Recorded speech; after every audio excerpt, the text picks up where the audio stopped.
Siemaneczko, z tej strony Anioł, witam cię serdecznie na kanale.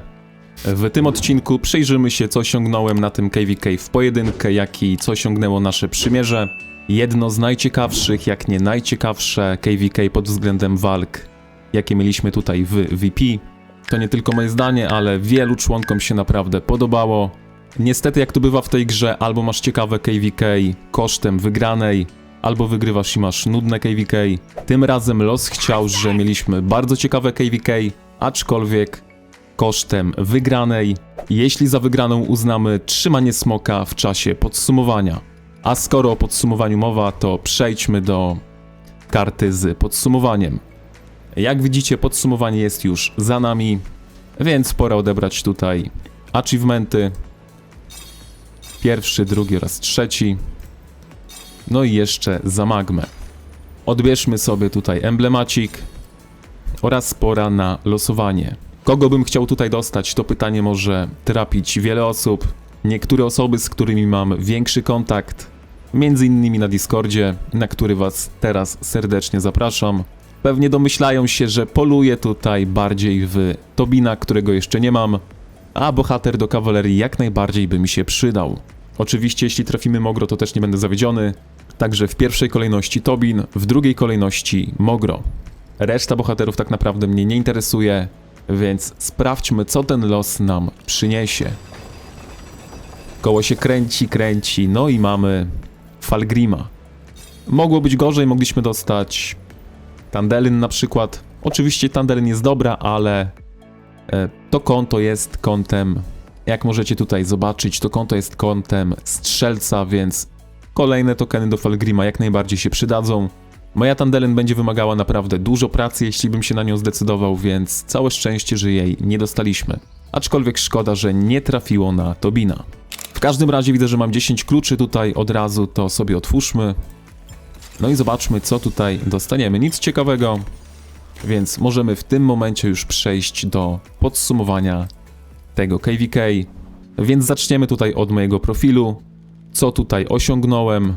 Wróćmy sobie do tej karty z osiągnięciami. Jeśli chodzi o osobiste osiągnięcia, to jest naprawdę nieźle. Wioski mnie nie interesują. Zasługi zdobyte w zgrupowanych armiach. No niestety nie posiadałem zgrupowanych armii, więc ciężko było się dopchać do zgrupowanych armii. Ale reszta tutaj... Reszta osiągnięć jak najbardziej została przez nas zdobyta.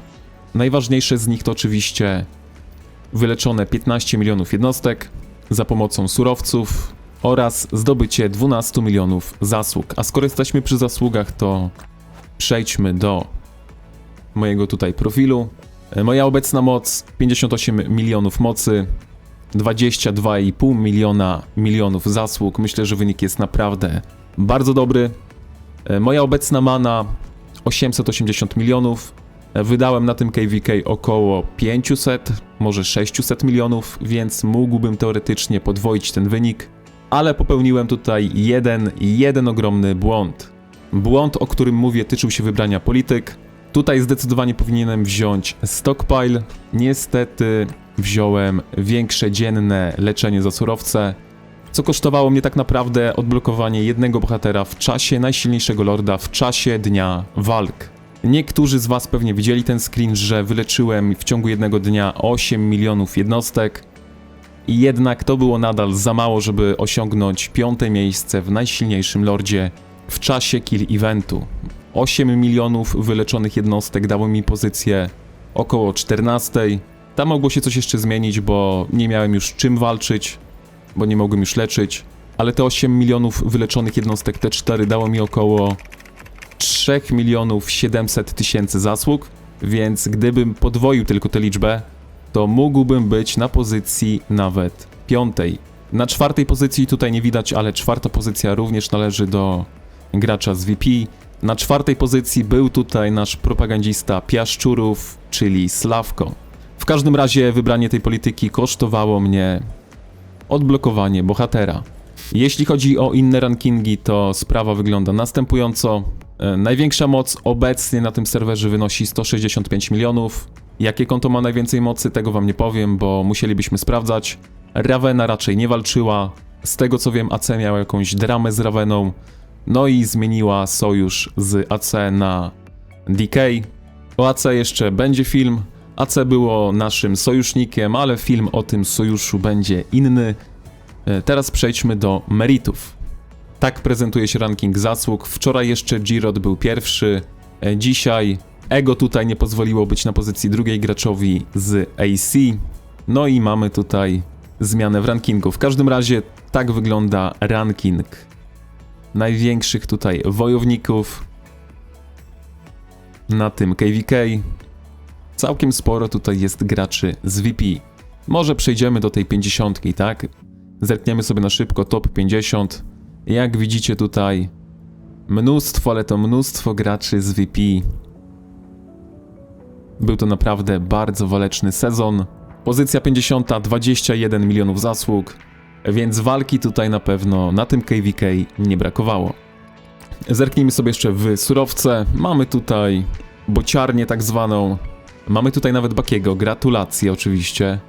Jestem w szoku, że można tyle tych surowców tutaj wyfarmić. Zerknijmy sobie jeszcze w moc przymierzy. Pamiętajcie, że te przymierza są po walkach, więc ta moc może się tutaj zdecydowanie różnić.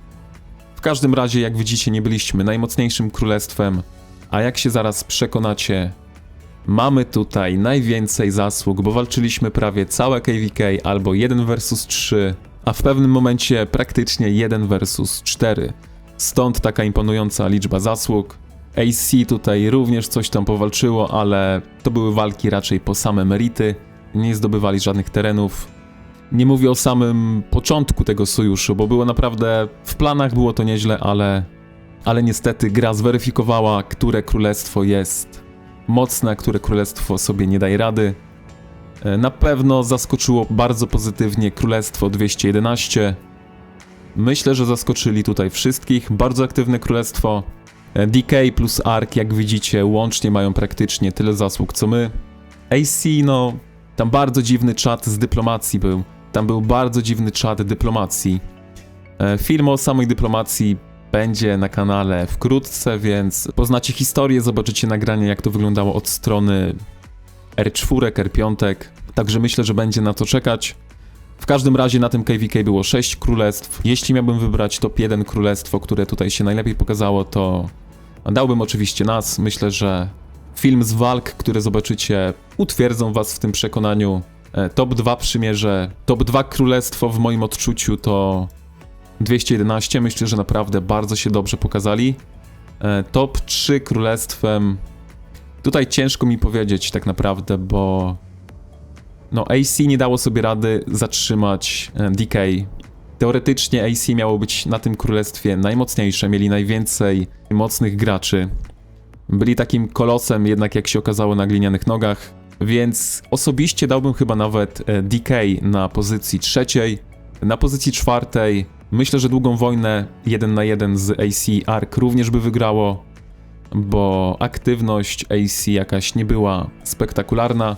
Tak jak mówię, mają świetnych wojowników, ale niestety jeśli chodzi o zdobywanie terenu i utrzymanie tego terenu, no to ta aktywność tego nie odzwierciedla, tak? Jakby mają graczy, którzy potrafią nabić dużo zasług, ale niestety jeśli chodzi o zdobywanie obiektywów, to nie wygląda to dobrze. Nie wiem czemu, nie wiem co jest powodem, czy mają zbyt mało graczy, czy naprawdę grają po te 2 godziny w ciągu wojny. Więc powtórzę jeszcze raz, 4. przymierze na tym KVK to Ark, 5. przymierze na tym KVK to AC, no i 6. królestwo, tak naprawdę nie przymierze, to oczywiście Dawn. Mieli problemy na tym KVK, wiele osób od nich migrowało, no i niestety nie mogli się pokazać z dobrej strony. Aczkolwiek osoby, które tam były, na pewno coś tam powalczyły, no niestety jak w przypadku AC mieli zbyt mało ludzi, żeby zdobyć jakieś ciekawe obiektywy. Ranking królestw już znacie, teraz pora na ranking osobisty VP. Teraz macie topkę, najwięcej zasług tutaj zdobył Giroud, aczkolwiek myślę, że Roy tutaj zasługuje na takie ciche wyróżnienie. Sama liczba zasług naprawdę mówi wszystko, ale gdyby nie Roy, myślę, że ciężko byłoby walczyć 1 na 3. Oczywiście tutaj Moon, Slavko, Fusi, Tony, Aros, Gnoch, Nokuti, KMWTW. Lukas, także tutaj top 10 sobie wymienimy z ników, a resztę tego rankingu sobie przewiniemy. Ja jestem na pozycji 17 i myślę, że ładny wynik. Mógłbym więcej, ale no nie było już sensu.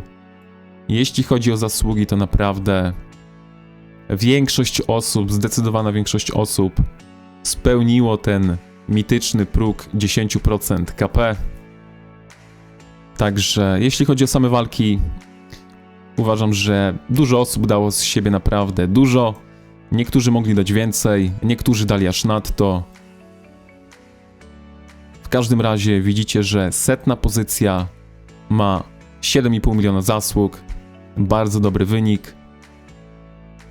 Ale przewińmy sobie do samego końca, do samego dołu, jak tutaj wygląda dół tej tabeli.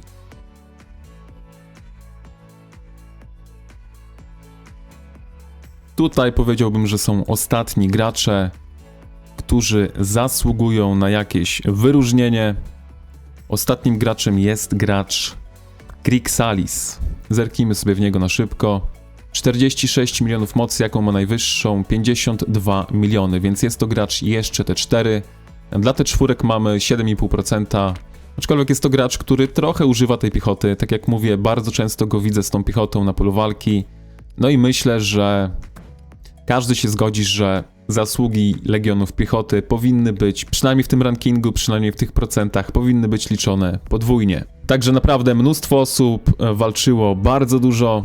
Mamy tutaj na przykład Majorkę, która bardzo dobrze się pokazała, bardzo duża ilość zasług na jej obecną moc. Ale na jeszcze większe wyróżnienie zasługuje tutaj pewien gracz, który naprawdę pokazał się z absolutnie świetnej strony. Maksymalna moc historyczna 38 milionów, liczba zasług 10 milionów. Podsumowując to KVK, mega dużo walk, bardzo intensywna strefa ze smokiem, filmiki z wojny niedługo się pojawią, filmiki z dyplomacji również. O samej dyplomacji, niestety można mówić tutaj o pewnej zdradzie, o której się niebawem dowiecie. Na samo zakończenie pokażę wam jeszcze legiony, których używałem na polu bitwy. Bardzo dużo tutaj biegałem sobie kawalerią. To jest moje aktualne ustawienie legionów kawalerii. Oczywiście wymaga tutaj jeszcze poprawek, ale jeszcze nie mam tych wszystkich bohaterów, o których postaram się na przyszłe KVK, więc tutaj będzie naprawdę dużo poprawek. Teraz macie na ekranie moje ustawienie łuczników, którzy przynieśli mi na tym KVK ogromne ilości zasług. Najlepszy marsz to oczywiście Magrat Zejda. Mój Syndrion z Fregar mimo wszystko aż tak bardzo mocno nie odstawał. Myślę, że dobrym marszem jest również marsz Falgrim Sibyl. Oczywiście wymagają trochę poprawy, bo nie są jeszcze dobrze zrobieni. Mój Falgrim jest w stanie 5114, moja Sibyl ma 5111 i ma 4 gwiazdki, więc tutaj jest jeszcze naprawdę duże pole do poprawy. To jest ich pupil, który naprawdę robi robotę, więc ten marsz również dowoził, aczkolwiek moim najsłabszym marszem z reguły był marsz Kinara Niko. Tak wygląda ta dwójka. No niestety w zasługach ani w KD ten marsz się nie popisywał. Dużo lepiej nawet sprawdzał się marsz Gwanwyn z Tarą. Jasne, ktoś może powiedzieć, że mam tutaj artefakt epicki, ale uwierzcie mi, że bardzo często grałem również takim ustawieniem, gdzie Kinara i Niko mieli bardzo mocny artefakt, którym jest serce Kamasiego. No i tutaj również ten marsz wypadał bardzo, ale to bardzo słabo. No a tu macie mój słynny marsz piechoty, który przyniósł mi mimo wszystko bardzo duże ilości zasług. Więc to są moje 3 formacje, których używałem. No i na sam koniec zerknijmy sobie jeszcze w zasługi. Najwięcej grałem strzelcami, na tym KVK grałem trochę kawalerią. Piechotą również na tym KVK dobiłem do 5 milionów zasług. No a zasługi magów praktycznie w miejscu. Tutaj będę się z wami żegnał. Może nie daliśmy rady 4 vs 2, choć tak naprawdę 4 vs 1 vs 1. Mimo nieposiadania smoka myślę, że wiele osób zapamięta to KVK jako jedno z najciekawszych, jedno z najintensywniejszych KVK, jakie mieli w tej grze. Także ja będę się tu z wami żegnał, wiecie co robić, trzymajcie się. Elo.